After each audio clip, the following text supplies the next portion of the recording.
अस्सलाम वालेकुम भैया, मैं हूं रेहान कनाडा से। उम्मीद है आप लोग सब खैर खैरियत से होंगे। आप लोग देख रहे हैं मेरा यूट्यूब और फेसबुक चैनल।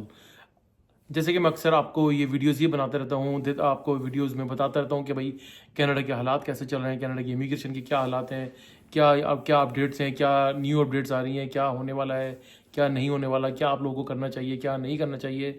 उसी से रिलेटेड आज जो 3 मेजर जो अपडेट्स आए हैं, मैं उसी के मुतालिक आपसे बात करूँगा और आपको मैं बताऊँगा कि क्या नए अपडेट्स आए हैं रिसेंटली, जो कि हर 2 घंटे के बाद, हर 3 घंटे के बाद यहाँ पर यही हालात चले हुए हैं। ऐसा लग रहा है कि बस कोई जंग हो रही है और हम बैठे हुए हैं कि अब कोई बॉर्डर में क्या हो रहा है, फलाने जगह पे कौन जीत रहा है, कौन हार रहा है।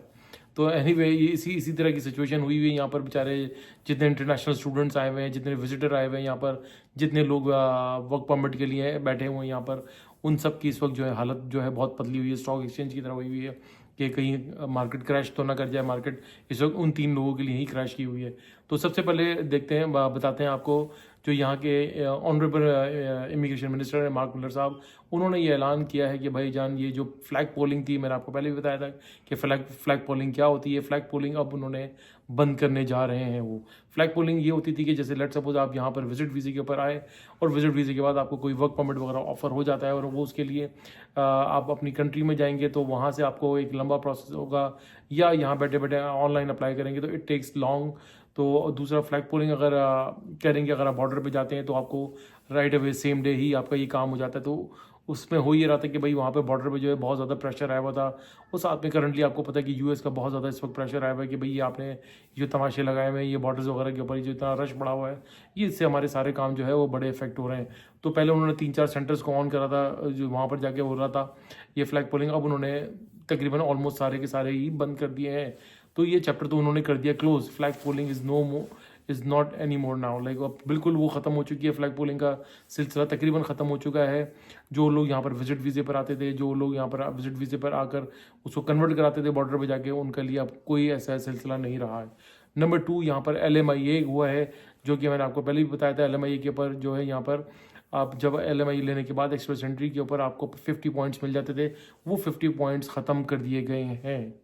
यानी कि जिसके ऊपर यहाँ पर जो यहाँ पे अंधेर नगरी और चौपट राज चल रहा था, जो लोग LMIA लेते थे, 40-40, 50-50 हज़ार डॉलर का यहाँ पे गेम चल रहा था, वो गवर्नमेंट को अब उनकी नज़रों में आ गया है और उसके ऊपर उन्होंने सीरियस एक्शन लिया। सबसे पहले उन्होंने लाइक टेक्निकल मार मारी है। वो 50 पॉइंट्स इन्होंने रिमूव कर दिए हैं, जिसके ऊपर उनको एक्सप्रेस एंट्री मिलती थी। एक्सप्रेस एंट्री के ऊपर वो जाते थे, फिर वहाँ से उनको इमिग्रेशन का प्रोसेस बहुत आसान हो जाता था। 50 point it's a big point. ये इतने बड़े पॉइंट्स है कि उसके बाद आप तकरीबन LMIA भी यहाँ पर ऑलमोस्ट ख़त्म हो चुका है। तीसरा यहाँ पर है IRPA, immigration refugee protection act, जिसके ऊपर अब गवर्नमेंट ने कहा है कि भाई हम इसको रिव्यू करने जा रहे हैं। इसके ऊपर रिव्यू होगा और देखते हैं आगे ये रिफ्यूजीज़ के लिए अब क्या होता है यहाँ पर। लेट सपोज जैसे आपको पता था कि US में जब आप जाते थे वहाँ पर आपको 1 साल का टाइम होता था जब आप अपना रिफ्यूजी क्लेम फाइल कर सकते थे। और यहाँ पर जब अगर आप US से यहाँ पर कनाडा आ जाते हैं तो यहाँ पर आपको लाइक आपके पास 14 दिन का टाइम होता था, जिसके अंदर आप 14 दिन के अंदर अंदर आप अपना रिफ्यूजी जो है फाइल कर सकते थे। US में ये होता है कि भाई जब आप फाइल करते हैं तो वहाँ पर टाइमलाइन बहुत ज़्यादा है, लंबा टाइम लगता है, सालों में जो है आपकी बारी आती है। तो कनाडा भी अब इस सिलसिले को लेकर काफ़ी सीरियस हो रहा है। वो जल्द से जल्द इन केसेस को निपटाना चाह रहे हैं। वो काफ़ी उसके ऊपर बहुत ज़्यादा इम्पैक्ट आने वाला है।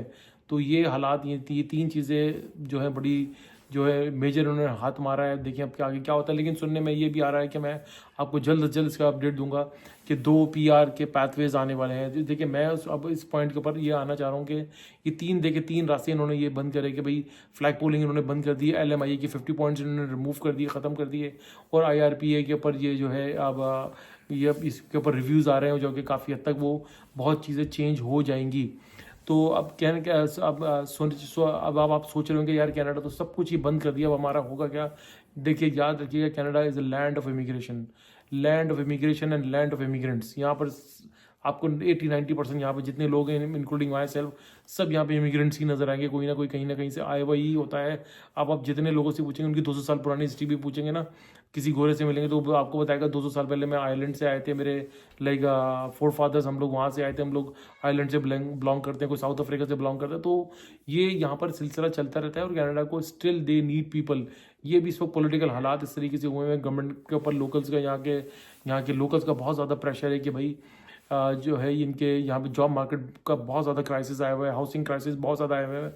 मैं ये सब चीज़ें मुझे बताने की ज़रूरत नहीं है, मैं सारी वीडियोस में, अपनी पिछली वीडियोस में बता चुका हूँ। तो next year might be possible है कि जस्टिन ट्रूडो साहब जो है, मेरे लाइक एन असेसमेंट ये है कि मेरा एनालिसिस भी हो सकता है, मैं गलत में भी आई एम रॉन्ग, कि हो सकता है वो इलेक्शन जो है अर्ली इलेक्शन कॉल कर दें, क्योंकि उनके पर वो काफ़ी हद तक वो प्रेशर में, उनके जो मेन मिनिस्टर्स हैं दो, उन्होंने भी रिज़ाइन कर दिया था। अब उनकी विद इन द पार्टी भी उनके ऊपर प्रेशर आ रहा है कि भाई आप स्टेप डाउन करें और कोई नया बंदा खड़ा करें।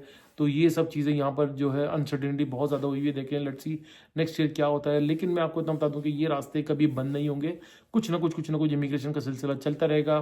कैनेडियंस कभी भी मना नहीं करते कि भाई हम इमिग्रेशन को ख़त्म कर रहे हैं। हाँ, वो सिस्टम थोड़ा सा चेंज कर देते हैं, पॉइंट सिस्टम लेकर आ जाते हैं स्टूडेंट्स के ऊपर, थोड़ा सा वो कहते हैं कि भाई हमारी ये पहले ये रिक्वायरमेंट थी, अब ये रिक्वायरमेंट है, पहले रिक्वायरमेंट आसान थी, अब थोड़ी सी रिक्वायरमेंट ज़्यादा कर दी है। तो कुछ ना कुछ वो सिलसिला चेंजेस करते रहते हैं। लेकिन ये सिलसिला इंशाल्लाह ताला इमिग्रेशन का बंद नहीं होगा। ये आपको कोई ना कोई किसी न किसी पैथवे के थ्रू आपको यहाँ पर इमिग्रेशन मिलती ही रहेगी। तो इसके लिए आपके लिए सबसे बेहतरीन ये है कि आप वेट एंड वॉच और अच्छे इमिग्रेशन कंसल्टेंट से राब्ते में रहें। और अगर आपके पास आपके प्रोफाइल्स, अपने क्रेडेंशियल्स पूरे हैं, अपने एक्सपीरियंस लेटर्स आपके पास पूरा है, आप उससे आप किसी भी कैटेगरी के अंदर फॉल करते हैं, तो उस चीज़ के ऊपर ज़रूर जाइएगा। लेकिन अगर आप नहीं करते और अगर आपको कोई आश्रय दे रहा है कि मैं ये करा दूंगा, वो करा दूंगा, इतने पैसे दे दो, उतने पैसे दे दो, please don't go for this. ये सबसे ज़्यादा डेंजरस चीज़ होती है। इसके अंदर आपके सारे पैसे भी ज़ाया होंगे, सारी चीज़ें ज़ाया हो जाएंगी, आपका वक्त, पैसा, मेंटल टॉर्चर अलग होगा आपको, और हासिल वसूल कुछ भी नहीं होना। तो इंशाल्लाह ताला ये चीज़ें आती रहेंगी। जैसे जैसे कोई अपडेट आता रहेगा, मैं आपके पास आता रहूँगा और आपको अपडेट देता रहूँगा। वीडियो अच्छी लगे तो भैया लाइक करें, सब्सक्राइब करें, बेल आइकन का बटन ज़रूर दबाइएगा, शेयर करना ना भूलिएगा। दुआ दीजिए, दुआ लीजिए, दुआ में बड़ी ताकत है। सदका खैरात चैरिटी करते रहा कीजिए, आपको बड़ी बड़ी परेशानियों आफात से बचाती है। इंशाल्लाह ताला नेक्स्ट व्लॉग में फिर हाजिर होंगे, तब तक के लिए अल्लाह हाफ़िज़।